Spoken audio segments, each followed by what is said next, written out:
이며 그의 손이 돌보시는 양이기 때문이라. 아멘. 자리에 앉으셔서 39장 찬송 하나님 앞에 드립니다.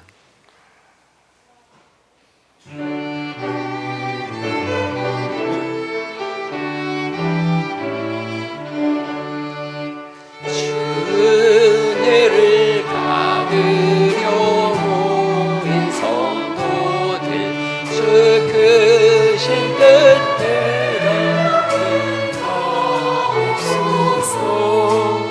대고통의 멍에를 다 걷게 되니 날 구속하신 이름 찬양하리. 주리를 곁에서 인도하시니 그 거룩한 나라가 이루어지네. 조막이 왔소서. 늘 승리하리.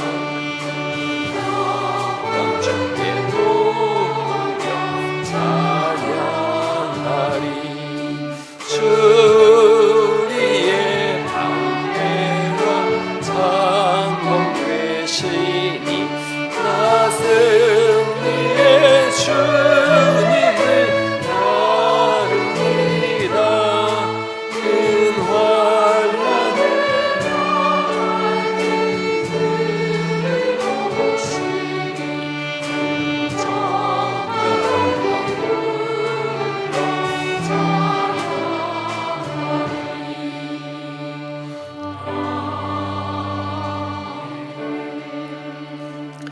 이 아침에 함께 참회의 기도로 나아가십니다. 살아온 삶을 돌아보며 회개하고 주어진 시간들은 하나님의 뜻대로 살아가겠습니다라고 결단하는 기도로 함께 기도하십니다. 다 같이 기도하십니다. 하나님 아버지 감사합니다. 복된 주일 우리에게 허락하셔서 하나님 앞에 나와 예배하도록 은혜 주시니 감사합니다. 코로나19로 인하여 지난 4주간 대면 예배를 하지 못했으나 그럼에도 불구하고 우리의 신앙은 더욱더 하나님 앞에 견고해지고 단단해진 것으로 인하여 감사를 드립니다. 그럼에도 불구하고 지나온 시간 속에 때로는 하나님 앞에 범죄함으로 인하여 주의 일을 감당하지 못했던 시간들로 인하여 이 아침에 회개하오니 우리의 모든 죄악을 그리스도의 보배로운 피로 깨끗게 하시옵시고 다시 한번 믿음의 사람으로 세움받는 거룩한 삶을 살아갈 수 있도록 주님 도와주옵소서.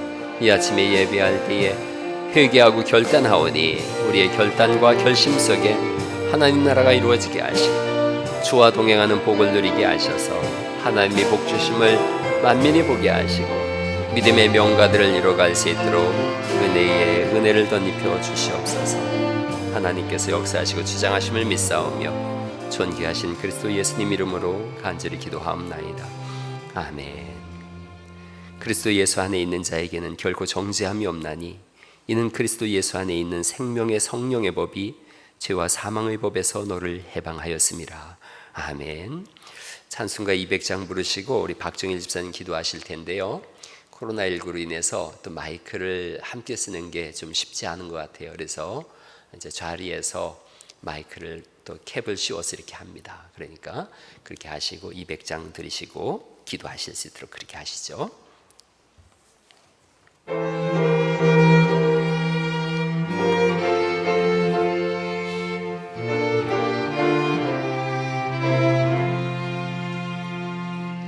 달고 오묘한 그 말씀 생명의 말씀은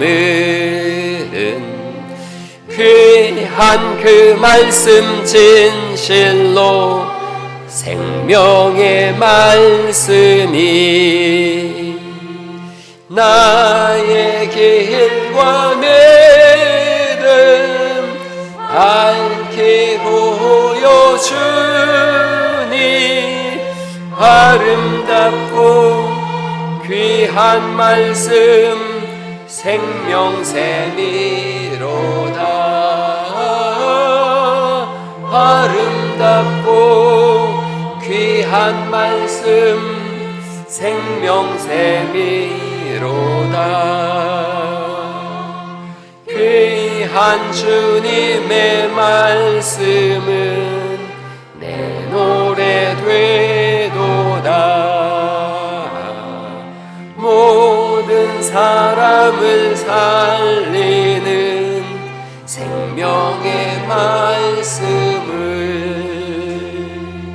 값도 없이 받아 생명길을 가니 아름답고 귀한 말씀 생명샘이로다.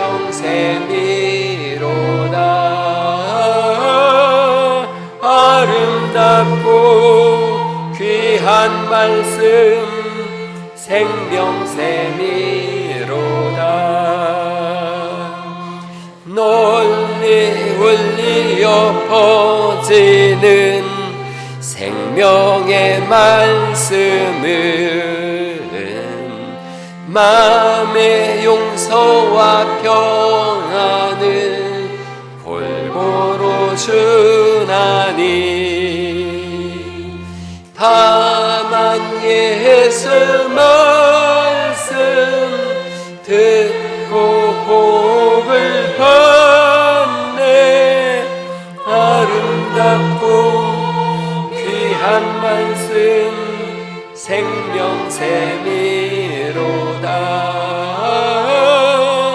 아름답고 귀한 말씀 생명샘이로다.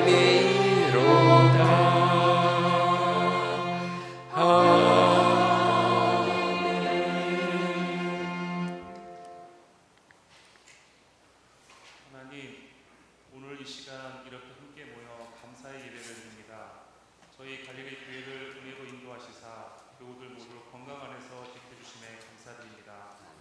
현재 그 어떤 세대도 경험하지 못했던 세계적 총체적 어려움의 시간을 지나고 있지만 그 시작과 끝 속에 하나님의 간섭하시며 함께 하심을 신뢰합니다. 아멘. 이 믿음 안에 있는 저희들을 보호하여 주시고 아멘. 이후로는 지금과 같은 위난을 겪지 않도록 하나님 말씀을 바라보며 옳고 그른 판단을 할 수 있는 지혜를 오게 하옵소서. 아멘. 현재의 상황으로 인하여 경제적, 정신적으로 힘들어하며 아파하는 분들이 주위에 많아지고 있습니다. 가깝게는 이런 이유로 소외되는 교우가 없도록 더욱 살피게 하여 주시고 아멘. 대외적으로는 그 어느 때보다 하나님의 사랑을 실천하는 귀한 교회로 쓰임받게 인도하여 주시옵소서. 아멘. 또한 갈릴리 공동체로 하나 되게 하신 하나님의 깊은 뜻을 헤아려서 믿음의 후세들에게도 본이 될 수 있는 갈릴리 교회의 귀한 전통이 세워지게 하옵소서. 함께 모이는 예배가 어려운 상황을 겪으면서 저희들의 삶 자체가 예배가 되어야 함을 더욱 깊이 생각합니다. 저희들의 말과 행동을 통해 하나님 나라를 대표하고 소개하는 인생이 되게 하시고 아멘. 주님께 나아오려는 이들 앞에 걸림돌이 아닌 디딤돌을 놓는 성도가 되게 하옵소서. 아멘.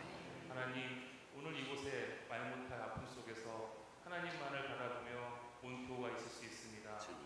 들려주시는 말씀의 은혜 안에서 그 아픔은 치유되게 하여 주시고 부어주시는 감동으로 새로운 힘을 얻도록 인도하여 주옵소서. 아멘. 저희들 또한 모든 삶의 현장에서 입술을 통해 찬양한 대로 마음을 모두어 기도한 대로 그 열매가 풍성히 맺혀지게 하시고 아멘. 이를 통해 하나님의 영광을 드러내는 증인적 삶을 살도록 인도하여 주옵소서. 아멘. 하나님, 온라인 예배를 드릴 수밖에 없는 상황 속에서도 은혜와 감사의 손길이 있었음을 압니다. 성도들을 늘 생각하며 기도하고 섬기는 목사님과 그 가정에 평안을 더하여 주셔서 귀한 사역 잘 감당하게 하여 주시고 하나님 말씀 전하실 때 은혜와 권능으로 함께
하나님 말씀 함께 보십니다. 마태복음 21장 1절에서 5절 말씀입니다.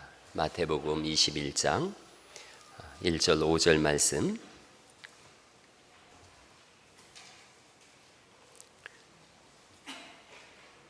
마태복음 21장 1절 5절 말씀 천천히 우리 합독하겠습니다. 함께 읽겠습니다. 그들이 예루살렘에 가까이 가서 감람산 벳바게에 이르렀을 때에 예수께서 두 제자를 보내시며 이르시되 너희는 맞은편 마을로 가라. 그리하면 곧 메인 나귀와 나귀 새끼가 함께 있는 것을 보리니 풀어 내게로 끌고 오라. 만일 누가 무슨 말을 하거든 주가 쓰시겠다 하라. 그리하면 즉시 보내리라 하시니 이는 선지자를 통하여 하신 말씀을 이루려 하심이라. 일러스되 시온 딸에게 이르기를 네 왕이 내게 임하나니 그는 겸손하여 나귀 곧 멍에 매는 짐승의 새끼를 탔도다 하라 하였느니라. 아멘. 우리 그 나의 피난처 예수 이 찬양 같이 한번 함께 부르고 말씀 나누면 좋겠어요. 나의 피난처 예수 의지해요 라는 찬양입니다.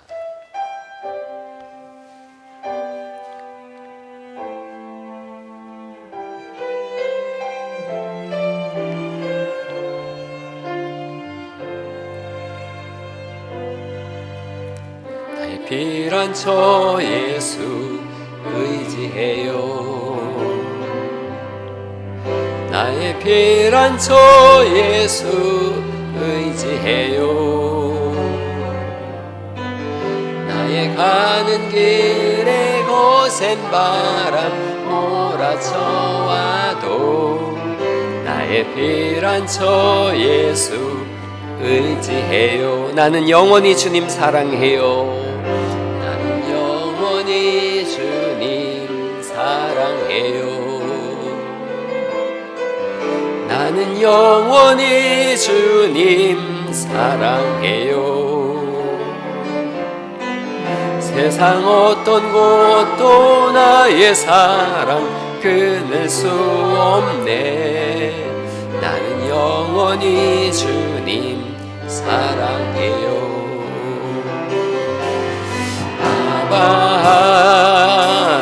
아버지 나를 사랑하시니 나의 모든 것 주께 드려요.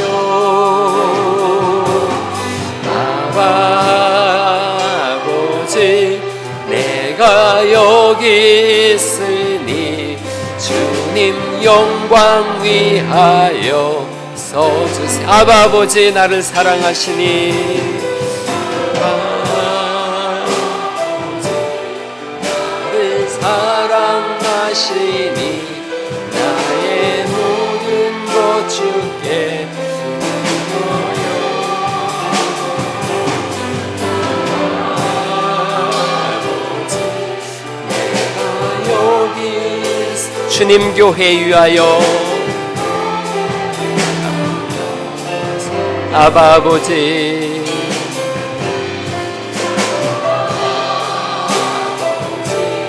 나를 사랑하시니 나의 모든 것 주께 드려요.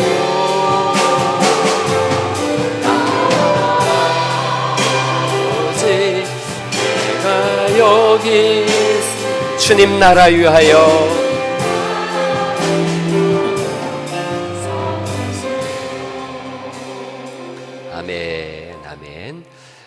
몇 주 만에 대면 예배를 해서 너무 반갑죠. 이렇게 서로 옆에 분들 이렇게 보고 눈인사 한 번씩 하시죠. 눈인사 이렇게 한 번씩 하시고, 예. 너무너무 잘 오셨습니다. 잘 오셨어요. 아버지하고 고3 아들이 앉아 있는데 아버지가 심각한 얼굴로 물었다는 거예요. 아들아, 너는 진로에 대해서 어떻게 생각하니? 그랬더니 아들이 잔뜩 긴장하고 망설이면서 입술을 한번 이렇게 싹 침을 묻히더니 아버지 그거 참이슬로 바뀐 지 오래됐어요. 사람은 자기가 늘 묵상하고 있는 대로 답하게 마련이에요. 뭘 생각하느냐는 거죠. 우리가 읽은 본문에는 사람을 생각하는 예수님과 그리고 돈을 생각하는 사람들의 모습이 21장 전반적으로 나오게 되어집니다. 우리가 읽은 21장 1절에는 이렇게 시작되어지죠. 그들이 예루살렘에 가까이 가서 감람산 벳바게에 이르렀을 때에, 이렇게 시작되어져요. 예루살렘에 시작되는 곳이 벳바게예요. 벳바게는 저렇게 생겼어요. 저 지역인데 베이트 파게 이런 말이에요. 히브리어로. 파게하면 무화과의 첫 열매예요. 그러니까 무화과의 첫 열매 마을, 이런 의미를 가지고 있어요. 무화과의 첫 열매 마을. 그리고 예루살렘의 행정구역이 여기서부터 시작되어져요. 예수님 여기에 가시면서 이상한 말씀을 하세요. 나귀와 나귀 새끼를 끌고 오라 그러죠. 그랬더니 사람들이 그 주인이 왜 가져가냐 그러면 뭐라 그러죠? 예수님께서 주가 쓰시겠다 하라, 그리하면 즉시 주리라, 이렇게 말씀하세요. 가서 정말 나귀를 가져가면서 주가 쓰시겠다 그랬더니 주는 거예요. 예수님께서 나귀를 타고 벳바게에서부터 출발해서 예루살렘을 입성하세요. 나귀를 타고 가시는 모습이 21장 4절에 왜 그렇게 하시냐면 선지자를 통하여 하신 말씀을 이루려 하심이라 그러고, 선지자로 하신 말씀이 스가랴서 9장 9절 말씀이에요. 스가랴서 9장 9절 말씀을 다시 예수님이 이 마태가 풀어서 낸 것이 5절인데 5절 말씀을 한번 소리내서 한번 읽어볼까요? 시작. 시온 딸에게 이르기를 내 왕이 내게 임하나니 그는 겸손하여 나귀 곧 멍에 매는 짐승의 새끼를 탔도다 하라 하였느니라, 이렇게 말씀하세요. 그러니까 예언의 말씀을 이루려고 나귀를 타고 가신 거예요. 한번 다시 한번 생각해 보세요. 나귀를 타고 들어가시는 예수님이에요. 본래 저 그림이 이제 나귀를 타신 건데, 왕은 나귀가 아니라 말을 타거든요. 그리고 왕은 보통 흰 말을 탑니다. 백마를 타는데 예수님은 나귀를 타세요. 이유를 겸손하여 이렇게 말씀하세요. 예수님은 군림하는 왕이 아니라 섬김의 왕으로, 겸손의 왕으로 오셨다는 거죠. 그리고 우리에게 하나님 나라가 어떤 곳인지를 알려주는 거예요. 하나님 나라에 대해서 지난주에 우리가 20장 25절 말씀부터 봤는데 제가 한번 더 읽어볼게요. 20장 25절로 27절에 하나님 나라가 이런 곳이라는 거예요. 예수께서 제자들을 불러다가 이르시되 이방인의 집권자들이 그들을 임의로 주관하고 그 고관들이 그에게 권세를 부릴 줄은 너희가 알거니와, 이방 사람들은 권세를 부린다는 거죠. 그런데 26절 너희 중에는 그렇지 않아야 하나니 너희 중에 누구든지 크고자 하는 자는 너희를 섬기는 자가 되고 너희 중에 누구든지 으뜸이 되고자 하는 자는 너희의 종이 되어야 하리라. 예수님이 알려주세요. 섬기는 자, 종이 되라, 이리 말씀하세요. 갈라디아서 5장 13절 말씀에는 하나님 나라 백성들이 어떠해야 되는가를 이렇게 말씀하고 있어요. 형제들아, 너희가 자유를 위하여 부르심을 입었으나 그러나 그 자유로 육체의 기회를 삼지 말고 오직 사랑으로 서로 종노릇하라, 이렇게 말씀하세요. 사랑으로 종노릇하는 나라, 거기가 하나님 나라예요. 누가복음에도 똑같은 말씀이 나와요. 디베리오 황제가 즉위한 지 15년 된 때예요.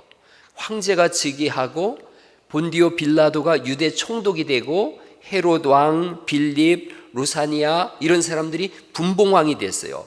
안나스와 가야바가 대제사장이 돼요. 무슨 말씀이냐면 다 고관대작을 꿈꾸고 그렇게 된 시대예요. 물질과 권력을 향해서 달려가는 사람들, 그 이름이 쭉 앞에 나열되어져 있어요. 더 많은 재물과 더 많은 권력이 삶의 목적인 사람들이 기록되어져 있죠.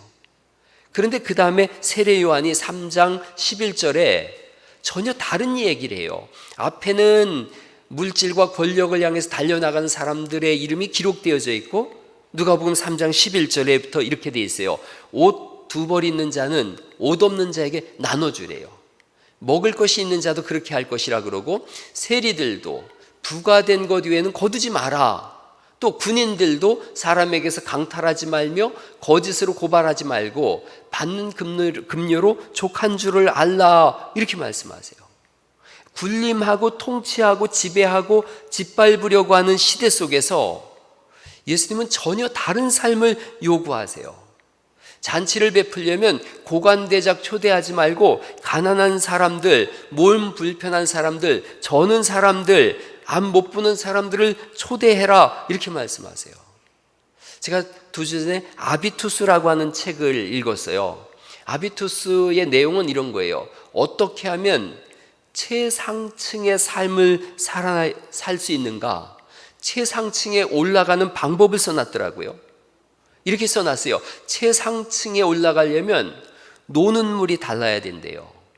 높은 데에 있는 사람들과 놀아야 된대요. 좋은 가문에서 태어나야 되고, 뛰어난 사람을 롤모델로 삼아야 되고, 자연스럽게 그렇게 뛰어난 사람들의 무리 속에 스며들어야 되고, 그들의 수준에 맞는 품격 있는 회원임을 증명해야 된대요.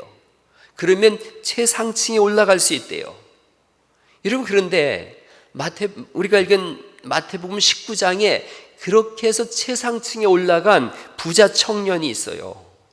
최상층에 올라갔지만 마음이 곤고한 거죠. 예수님 만나서 어떻게 해야 내가 영생을 얻을 수 있지요? 그때 예수님 말씀이 내 재물을 다 팔아서 가난한 사람들에게 나눠주고 나를 따르라. 그 말씀은 최상층에서 내려와라 이런 말씀이에요. 근데 이 사람은 그거 포기하고 싶지가 않은 거죠. 그래서 영생을 포기합니다. 예수님은 전혀 다른 삶을 살죠. 가장 높은 하나님 나라에서 오셨지만 전혀 다른 삶을 사세요. 최상층과 거리가 있는 삶을 사세요. 마태복음 11장 19절을 지난번에 우리가 읽었는데 이렇게 써 있어요. 인자는 와서 먹고 마심에 말하기를 보라 먹기를 탐하고 포도주를 즐기는 사람이요. 여기서 예수님에 대해서 말씀하는 거예요. 세리와 죄인의 친구다. 예수님 별명이 뭐냐면 먹기를 탐하는 분이래요. 대식가라는 거예요. 식탐가라는 거예요. 그리고 술을 즐기는 사람이다. 세리와 죄인의 친구다. 사람들이 예수님을 이렇게 비꼰 거예요. 특별히 세리와 죄인의 친구다. 성경에 그렇게 써 있어요. 한국에서 가장 영향력 있던 목사님이 은퇴하셨는데 우리 교회 전국 목회자 세미나에 오셨어요. 그래서 이제 제가 모시느라고 식사를 같이 했는데 저한테 그러시더라고요. 송 목사, 젊어서 내가 하는 말인데, 그러면서 이래요. 큰 교회를 가지려면, 대형 교회를 이루려면, 그러면서 말씀하시더라고요. 이렇게 얘기를 했어요. 성도들과 거리를 둬라. 밥도 같이 먹으면 안 된다. 항상 넥타이를 매야 되고, 그 성도들이 어렵게 대하는 목사가 돼야 큰 교회가 된다. 그때 예수님께서 내 마음속에 주신 말씀이 까꾸로 해라, 밤대로 해라 이런 말씀을 주셨어요. 그래서 저는 그분의 말을 안 따르고 예수님 내 마음에 주신 말씀을 따랐어요. 거리를 두지 않아야 되겠다. 밥을 같이 먹어야 되겠다. 평소에는 청바지를 좀 입고 다녀야 되겠다. 머리도 이렇게 바짝 세워서 그랬는데 좀 이렇게 내리고 수더문하게 해야 되겠다. 예수님 가장 높은 데서 오셨지만 세리와 죄인의 친구로 사신 걸요. 그러면서도 세리와 죄인처럼 살지 않고 그들을 변화시키셨어요. 누가 옳은가, 누구의 법칙을 따라 살 거냐, 이거의 문제예요. 이런 간혹 집에서 이런 얘기 하죠. 저도 그런 상담 많이 들었어요. 우리 애는 진짜 괜찮은데 누굴 잘못 사귀었다는 거예요. 친구 잘못 사귀어서. 누구 말이 옳은지는 사실 잘 몰라요. 그런데 그럴 수 있거든요. 친구 잘못 사귀어서 그럴 수 있어요. 그런데 그건 친구 잘못 사귄 사람의 문제예요. 영향력의 싸움이에요. 어떤 사람은 친구 잘 만났어요. 그랬더니 그 친구 만나서 교회 가는 사람이 있고, 어떤 사람은 친구 잘못 만나서 교도소 가는 사람이 있어요. 그런데 내가 좋은 사람이면 안 좋은 친구 데리고 교회로 가면 되는 거예요. 근데 교도소 갈 친구 사귀어서 또는 잘못 산 사람 사귀어서 내가 글로 간다면 영향력의 싸움인 거예요. 예수님은 친구와 세리와 죄인의 친구가 되셔서 세리가 되고 죄인이 된 게 아니라 그들을 천국으로 이끌어 가셨어요. 그런 말 들어보셨을 거예요. 근묵자흑, 근주자적. 저건 거꾸로 썼어요. 근주자적, 근묵자흑. 붉은색을 가까이 하면 붉게 되고 검은색을 가까이 하면 검어진다. 이런 말 다 들어보셨을 거예요. 근데 영향력 싸움이에요. 여러분, 저는 한문으로다 제가 이렇게 만든 사자성어가 있어요. 근주자구 이렇게 썼어요. 예수님을 믿는 사람을 가까이 하면 구원을 얻는다.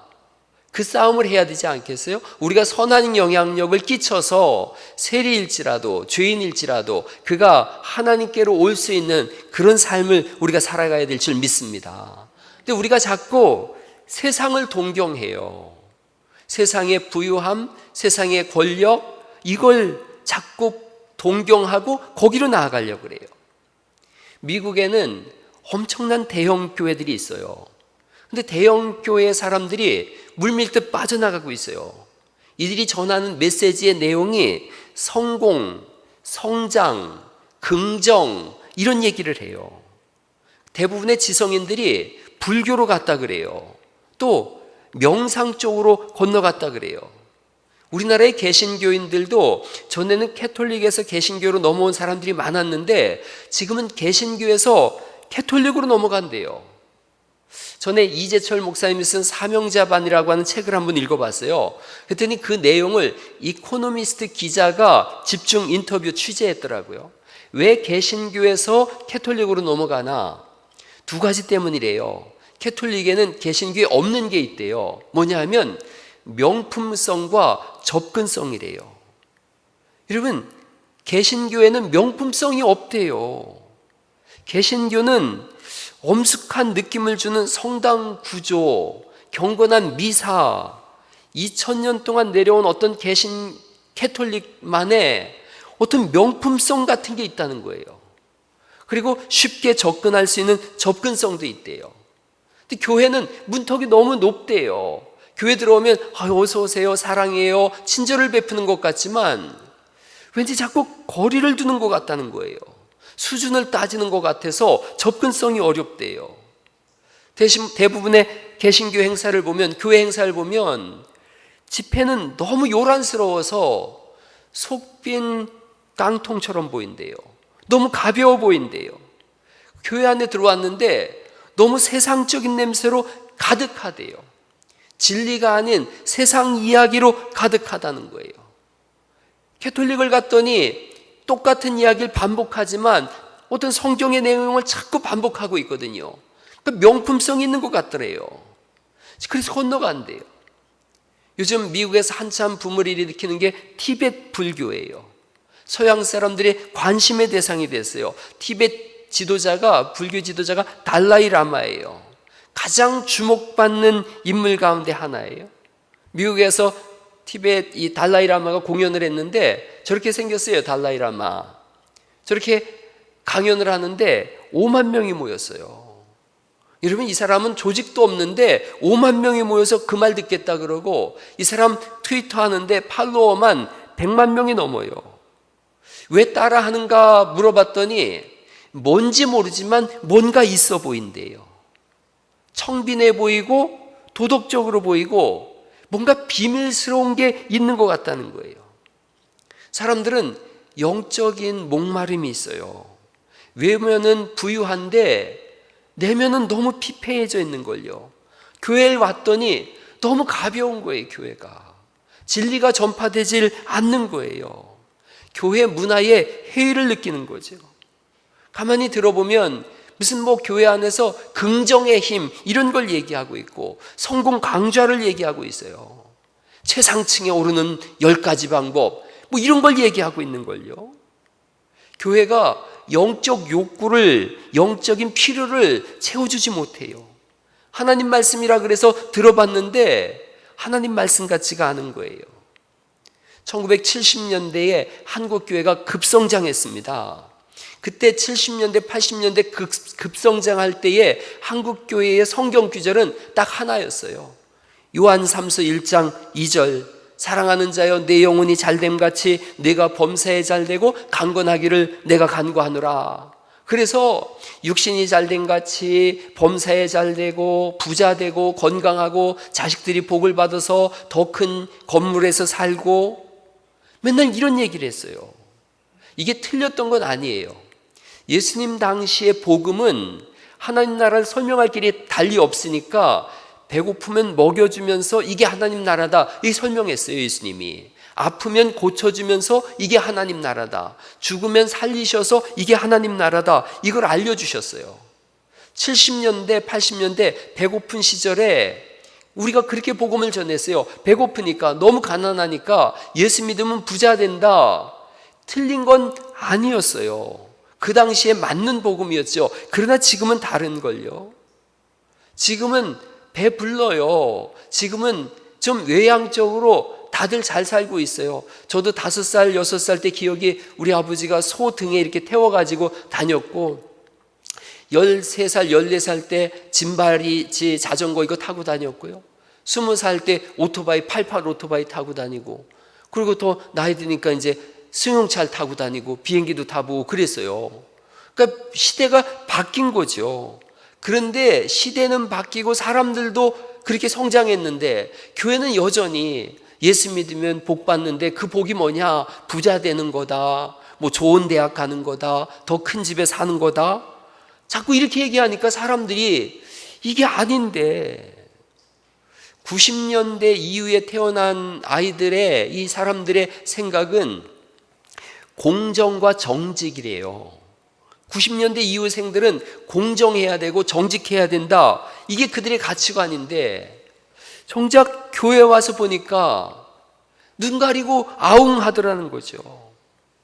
말씀대로 산 모델이 없는 거예요. 오늘 우리 안수 집사님이 말씀대로 사는 그런 모델의 사람들을 보길 원한다라고 기도했는데, 교회 안에 와서 보니까 말씀을 그대로 받아들여서 공정과 정직으로 살아가는 그리스도인들을 만나보기가 어렵더라는 거죠. 진짜 복은 예수님을 인격적으로 만나고 하나님 나라를 소유한 것인 줄 믿습니다. 이건 천하를 주고도 바꿀 수 없는 거예요. 그게 복인데, 예수님 믿고 나 복 받았어 자랑을 하길래 무슨 복인데 그랬더니 복의 내용이 자식 자랑, 돈 자랑, 건강 자랑, 외모 자랑, 명예 자랑, 성공 자랑, 이것만 나가는 거예요. 예수님을 만나서 인격적으로 변화되고 고난 속에서도 내가 묵상하면서 하나님 나라에 대한 소망을 품고 나갔어. 깊은 밤 잠 안 오고 고단할 때 난 찬송하면서 이겨나갔어. 이런 이야기가 오가야 되는데 그게 없었던 거예요. 소위 세속주의와 이기주의, 기복주의. 교회 다니는 사람 딱 3가지만 한다고 세상이 비꼬아요. 하나님과 자기와 돈만 안 돼요. 그래서 오죽하면 천박한 기독교다, 이런 표현까지 들어요. 오늘날 우리가 그 전광훈 씨를 보면서도 얼마나, 같은 목사 입장에서 얼마나 천박하게 느껴지는지 몰라요. 말을 쉽게 하고 욕을 막 해대고 천박한 기독교를 스스로 만들어 갔어요. 예수님이 2가지 여기서 사역을 하세요. 이렇게 나귀 타고 오셔서 겸손의 왕으로 오셔서 2가지 사역을 하시는데, 그 하나가 성전을 정화한 사건이 그 다음에 12절 말씀부터 나와요. 성전을 깨끗하게 하세요. 거기 12절 말씀 제가 읽어볼게요.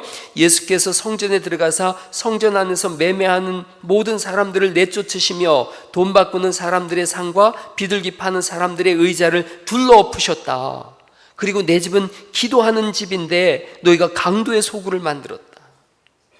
이 당시 강도라는 개념은 조금 다른 개념이에요. 로마가 쳐들어왔거든요. 로마에 대항하는 반란군이었어요, 이들은. 그래서 절벽에다가 굴을 파고 거기 숨어 있다가 로마군이 지나가면 습격해서 그들의 물질을 뺏어서 같은 유대인들에게 나눠주는 일을 했어요. 그런데 세월이 길게 흘렀어요. 기나긴 세월이 흐르면서 점점 이들도 힘이 든 거예요. 싸우면 죽게 된 거예요. 그러니까 이 굴 속에서 나오지 않고 있다가, 이 의용군이었는데 이들이 나오지 않고 있다 한밤중에 힘없는 동족의 집에 가서 거기 있는 물건을 약탈해 온 거예요. 출발은 참 좋았는데 시간이 지나면서 변질된 거예요. 여러분, 이 말씀 속에 이런 개념이 있어요. 유대인들은 1년에 반세겔을 내야 돼요. 한 16만 원쯤 정도 돼요. 이 돈을 1년에 한 번에 내야 되는데 여자와 어린아이와 종을 제외하고는 누구나 다 내야 돼요. 거지도 내야 돼요. 그래서 거지가 옷을 팔아서 이걸 내는 적도 있어요. 정확하게 반세겔을 내야 되는데 돈 바꿔주는 사람이 그렇게 있는 거죠. 처음엔 돕기 위해서 돈을 바꿔줬는데 조금 지나니까 커미션을 받기 시작하는 거예요. 제사장들과 뒷거래를 해서 폭리를 취하는 거예요. 그래서 예수님이 이걸 보시면서 한탄하시는 거예요. 내 집은 기도의 집이었는데 너희가 강도의 소굴을 만들었다. 강도의 소굴이 되니까 성전이 더 이상 성전의 역할을 감당하지 못해요. 성전이 하는 일이 그 다음에 있는 일이에요. 앞을 보지 못하는 분들과 못 걷는 분들을 고쳐주는 게 성전의 역할인데 성전에서 기도가 사라지니까 하나님의 역사도 사라진 거예요. 그러자 진짜 성전이신 예수님께서 이들을 치료해 주시죠. 오늘날 교회에 왜 역사가 없는가? 기도의 집이 돈을 세는 강도의 소굴이 되지 않았나 하는 거예요. 그러자 역사도 사라지고 예수님께서 이 성전을 뒤집어 버리시죠. 교회 안에 하나님이 사라져 버린 거예요. 기도의 소리가 사라졌더니 세상의 소리만이 판을 치는 거예요. 여러분, 나중에 이 사람들이 와가지고 대제사장들과 서기관들이 와서 예수님을 향해서 막 소리를 지르기 시작해요. 예수님을 쫓아내요. 진짜 주인이신 예수님이 쫓겨납니다. 영업에 방해된다고. 교회 안에서 어느 순간 세상의 문화와 세상의 성장주의가 들어왔더니 예수님의 말씀이 사라져 버린 거죠. 그리고 인간의 귀를 즐겁게 해주는 이야기들만이 오가고 우리끼리 짝짝꿍하고 재밌다 그러고 끝나는 거예요. 이 다음에 일어난 사건이 예수님께서 18절 말씀부터 무화과 나무를 저주한 사건이에요. 이 21장은 다 일련의 사건이 연결되어져 있어요. 무화과 나무를 왜 저주하셨나? 열매가 없거든요. 벳바게라는 게 무화과 나무의 첫 열매 마을인데 열매가 없어진 거예요. 잎만 무성한 거예요. 예수님께서 감람산에서 벳바게로다가 계속 나귀를 타고 들어오시면서 열매를 찾으시죠. 무화과의 첫 열매를 찾으세요. 첫 열매는 이스라엘이에요. 사실은 이스라엘의 열매가 예루살렘인데 예루살렘에 오셨어요. 성전에 오셨어요. 와서 보니까 성전이 돈 바꾸는 사람들로 가득 차 있어요. 열매가 없어진 거죠. 그러자 예루살렘 성전이 이렇게 멸망할 거라는 것을 무화과 나무를 멸망시키면서 저주하시면서 비유로 말씀하시는 거예요. 입만 무성한 신앙인 거죠. 여러분, 이 21장 말씀은 18장 말씀부터 전부 연결되어져 있어요. 18장 말씀부터는 자기만을 위해 사는 사람들의 모습이 나와요. 1만 달란트를 탕감해 줬는데 100다니론 가진 사람을 용서하지 않는 사람이 나오잖아요. 자기를 위해서. 그런가 하면 영생을 얻기 위해서 하나님도 믿고 율법도 지키지만 이웃을 돌아보지 않는 사람이 나와요. 그리고 또 아침 일찍 와서 일했으니 나중에 온 사람보다 더 많이 받아야 되겠다고 원망하는 사람이 나오죠. 지난주에 우리가 읽었죠. 두 아들을 하나는 주의 우편에 하나는 좌편에 앉게 해달라고 청탁하는 사람이 나오죠. 18장부터 21장에는 세 종류의 사람이 나와요. 세속주의에 물든 사람, 이기주의에 물든 사람, 기복주의에 물든 사람. 이 세 종류의 사람이 18장부터 21장까지 나와요. 그리고 그 결과가 열매 없는 무화과 나무고 더럽혀진 성전이에요. 예수님을 믿는다고 하지만 예수님이 없는 사람들이에요. 에베소 교회를 향한 주님의 책망이 있어요. 너희가 처음 사랑을 버렸다. 그러니 어디서 떨어졌는지를 생각하고 회개하여 처음 열매를 가지라. 처음은 기도의 집이었는데 어느 순간 강도의 소굴로 바뀌어졌어요. 어느 해안가에 너무 아름다운 해변이 있었는데 거기에 사람들이 자꾸 익사가 되어져서 물에 빠져서 죽어가는 거예요. 그러자 조그맣게 천막을 하나 쳐놓고서 응급 구호센터를 만들었어요. 물에 빠진 사람을 데리다가 거기서 인공호흡도 하고 그래서 응급 구호센터를 만들어놨는데, 그러니까 어느 날 보니까 천막이 너무 허름하거든요. 그러자 좀 좋은 집을 짓자. 그래서 규모를 좀 더 넓혔어요. 시간이 점점 지나면서 아주 깨끗하고 정말 훌륭한 건물을 지었어요. 응급구호센터라고 이름까지 붙여놨어요. 근데 어느 날 사람이 물에 빠진 거예요. 그래서 건져가지고 글로 들어가려고 했더니 지키는 사람이 그렇게 얘기를 했대요. 이 깨끗한 집에 그 물에 빠져가지고 더러워진 사람을 어떻게 들여놓을 수 있느냐고 밖에서 하라고 그랬다는 거예요.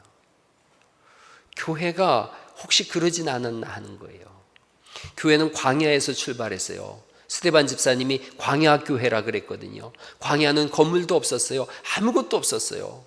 그냥 하나님만 계셨어요. 하나님만 바라보고 40년을 지냈어요. 그러면서 그 광야 교회에서 천막을 하나 쳤어요. 그게 성막이죠. 성막을 쳤는데 하나님이 성막에 계실 수 없지. 그래서 솔로몬이 예루살렘 성전을 졌어요. 예루살렘 성전을 너무 휘황찬란하게 잘 졌더니 그 다음에 한 일이 죄인은 들어오지 못한다. 몸이 불편하거나 장애가 있으면 들어오지 못한다. 세리와 창기는 죄인은 들어오지 못한다. 들어가서 깨끗함을 받고 구원함을 받아야 되는 성전이 들어오지 못하게 하는 집으로 바뀌어졌어요. 우리가 한국교회를 생각할 때 이 부분을 잘 생각하셔야 돼요. 여기가 어떤 곳인가? 세리와 죄인들의 친구인 예수님께서 세리와 죄인들을 부르셔서 선한 영향력으로 그들을 구원하는 것이 교회인 줄 믿습니다. 교회가 언제 망하는가? 수준을 논하면 망합니다. 우리 교회는 수준이 있어서 네가 오면 딱 맞아. 그럼 그 교회는 망하는 거예요. 수준 없는 사람은 들어오지 말란 얘기가 되잖아요. 처음엔 기도의 집이었는데 어느 순간 강도의 소굴이 됐어요.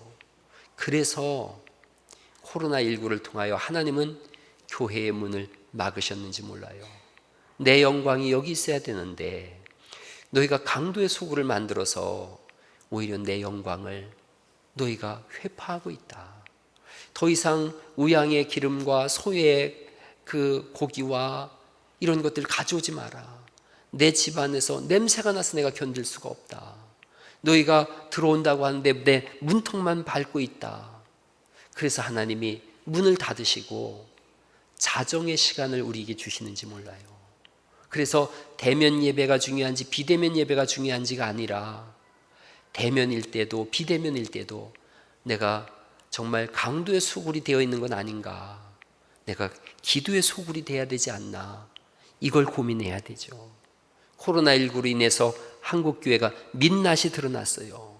열어봤더니 기도한 것이 아니라 장사를 했고 이웃을 섬긴 게 아니라 배만 불렸어요. 그러자 주님이 처음 행위를 가져라. 다시 기도를 시작해라. 다시 경건의 열매를 맺어라. 열매 맺는 신앙 되라. E.M. 바운즈가 쓴 기도의 불병거라고 하는 책을 봤더니 거기에 존 포스터의 글을 인용했더라고요. 젊은이 때로 돌아갈 수만 있다면, 내가 젊었을 때의 그 시절로 돌아갈 수만 있다면 땅을 치며 통곡하고 싶은 심정이다. 이 말씀을 실천했다면 내 삶이 전혀 달라졌을 텐데. 그러고 그 말씀이 뭔가 봤더니 쉬지 말고 기도하라. 게으르고 생기 없는 지난 50년의 긴 세월 동안 왜 나는 이 말씀을 실천하지 못했는가? 이 말씀을 실천했다면 내 삶이 완전히 달라졌을 것이라는 생각을 하면 땅을 치며 통곡하고 싶은 심정이다. 더욱 진실하고 효과적인 영적 삶을 위한 시간이 이제 별로 남아있지 않구나. 이 글을 읽고 기도를 시작했어요. 여러분, 제가 옛날에 빨간머리 앤이라고 하는 책을 보니까 앤은 날마다 저녁이 되면 기도하더라고요. 매일같이 하루의 삶을 저렇게 반성하고 또 어떻게 살아야 되나를 매일 저녁마다 기도하는 걸 봤어요. 여러분, 매일 기도하세요. 다시 처음 신앙을 회복하세요. 열매 맺는 삶을 사세요. 겸손함을 잊어버리고 교만했던 시간들이 있다면 회개하시고 삶을 다시 세워가시고 서로 종로로 타시고 나누는 삶을 살아서 열매가 있기를 간절히 바랍니다. 하나님 우리를 무한한 사랑으로 사랑하셨어요. 그 사랑으로 우리를 성전 삼으셨어요. 그래서 오늘 제가 이렇게 결론을 내립니다. 하나님께서 성전 삼으신 자신을 돌아보며 강도의 소굴이 아니라 다시 기도의 집이 되는 그런 은혜가 있기를 예수님의 이름으로 축원합니다.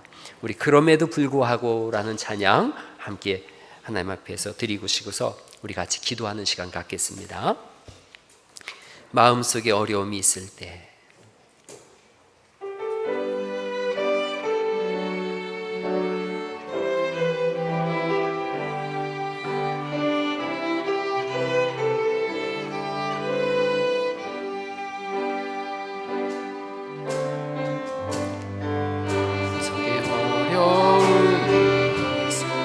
마음속에 어려움이 있을 때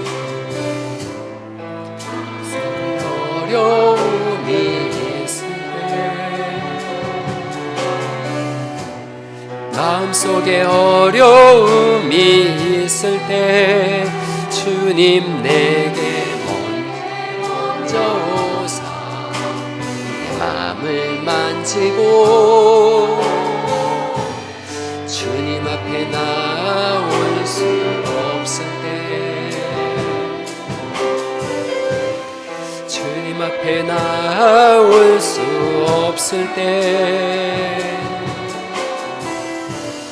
주님 앞에 나올 수 없을 때 주님 날 먼저 안으시네. 그럼에도 불구하고 날 사랑하시는 내 하나님의 사랑은 나의 모든 걸 덮고 그럼에도 불구하고 날 안아주시는 내 하나님을 부를 때 지라 부르죠. 그럼에도 불구하고 날 사랑하시는 내 하나님의 사랑은 나의 모든 걸 덮고 그럼에도 불구하고 날 안아주시는 내 하나님을 부를 때 아버지라 다시 한번 고백해 볼까요? 마음속에 어려움이 있을 때 마음속에 어려움이 있을 때 마음속에 어려움이 있을 때 마음속에 어려움이 있을 때 주님 내게 먼저 오사 내 마음을 만지고 주님 앞에 나올 수 없을 때 주님 앞에 나올 수 없을 때 주님 앞에 나올 수 없을 때 주님 날 먼저 안으시네. 그럼에도 불구하고 날 사랑하시는 내 하나님의 사랑 나의 모든 걸 놓고 그럼에도 불구하고 날 안아주시는 내 하나님을 부를 때 아버지라 부르죠. 그럼에도 불구하고 날 사랑하시는 내 하나님의 사랑은 나의 모든 걸 덮고 그럼에도 불구하고 날 안아주시는 내 하나님을 부를 때 아버지라 부르죠. 시간 우리 한국교회를 위해서 또 자신의 삶을 위해서 주여 한번 부르시고 기도하십니다. 주여 하나님 아버지 은혜를 감사를 드립니다. 우리가 코로나19라고 하는 엄청난 시련 속에서도 하나님 앞에 기도하며 나아가기를 원합니다. 하나님의 일을 이루어가기를 소망합니다. 우리 하나님 아버지 도와주시옵소서. 우리를 새롭게 하여 주시옵소서. 한국교회가 다시 한번 자정 능력을 갖게 하셔서 강도의 소굴이 아니라 기도의 집을 만들어갈 수 있도록 하나님 도와주시기로 합니다. 우리의 삶 속에 어느 순간 기도를 잃어버리고 하나님을 잊어버리고 살았던 모든 시간들이 있습니다. 이 시간에 하나님 우리를 용서하시옵시고 다시 한번 여기가 기도하는 집이 되어지게 하시고 그래요 세상을 품고 나아가는 하나님의 백성들 되어질 수 있도록 은혜 베풀어 주옵소서. 많은 시간들 속에 많은 기회를 주셨지만 우리가 기도를 잃어버렸습니다. 우리가 믿음을 잃어버렸습니다. 하나님 아버지 아침에 고백하오니 우리의 믿음이 성장할 수 있게 하시옵시고 주님과 인격적인 만남을 가질 수 있도록 은혜를 던져주시기를 이 시간에 소망합니다. 하나님 도와주시옵소서. 오늘 이 시간에 육신의 질병으로 인하여 신음한 영혼이 있다면 치료하여 주옵소서. 병든 영혼을 고쳐주시옵소서. 우리를 새롭게 하여 주셔서 하나님 나라를 이뤄가게 하시고 선한 영역으로 주의 역사를 이뤄갈 수 있도록 은혜 베풀어 주시기를 기도합니다. 하나님을 의지합니다. 도와주시옵소서. 치료하여 주시옵소서. 또한 여러 곳에서 흩어져 예배하는 믿음의 백성들 우리 하나님 도와주시고 지켜주셔서 어느 곳에 있든지 하나님 나라를 이뤄가게 하여 주시기를 소망합니다. 아버지 하나님 오늘 이 시간에 우리의 마음이 하나님 앞에 연락되어지게 하시옵시고 권능의 팔로 우리를 붙잡아 주셔서 모든 상처와 아픔과 눈물에서 우리를 치료하시고 회복시켜 주시기 바랍니다. 하나님 아버지 어느 순간 우리가 기도를 잃어버리고 믿음에서 떠난 여러 가지 삶을 살아갔던 것을 이 시간 회개합니다. 다시 한번 기도의 시간을 갖게 하시고 믿음으로 살아가겠다고 결심하는 시간들 되게 하여 주옵소서. 한국교회뿐 아니라 이 지구촌에 불고 있는 이 냉혹한 현실 속에서 하나님만이 답이 되어지고 하나님만이 우리를 살릴 수 있는 분임을 알게 하셔서 더욱더 믿음으로 기도로 나아갈 수 있도록 은혜 베풀어 주옵소서. 원근 각지에 흩어져서 예배하는 믿음의 성도들이 있습니다. 또한 오늘 이곳에서 예배하는 심령들이 있습니다. 때로는 아픈 심령이 있고 병든 마음이 있고 병든 육신이 있습니다. 오늘 이 시간 하나님 앞에 예배할 때 우리를 치료하여 주시옵소서. 우리를 하나님이 위로해 주실 때 진짜 위로가 되어지고 진짜 소망이 될 수 있사오니 우리 마음속에 하나님의 은혜와 긍휼하심 사랑만이 가득 채워지는 시간 되게 하여 주옵소서. 주님께 드린 귀한 예물들이 있습니다. 10의 1조를 드림과 주정 헌금, 선교 헌금 여러 가지 감사의 제목들을 담은 감사의 물질들이 있습니다. 하나님께서 드리는 손길에 하나님 나라의 은혜와 복이 채워지게 하시옵시고 또한 하나님께 드림이 복이 되었다라고 하는 간증이 되어지게 하시며 물질이 소용되는 곳에 절망한 사람들이 소망을 얻게 하시고 배고픈 사람들이 먹을 것을 갖게 하여 주옵소서. 그리스도의 은혜와 하나님 아버지의 극진하신 사랑하심과 성령님의 내주 감화 감동하시는 역사가 오늘부터 기도하는 집이 되기를 소망하는 모든 주의 백성들과 저들의 자녀손들, 군에가 있는 아들들과 또한 복음을 전하는 모든 선교사들과 하나님의 백성들 위해 영원히 함께 하시기를 축원하옵나이다. 아멘.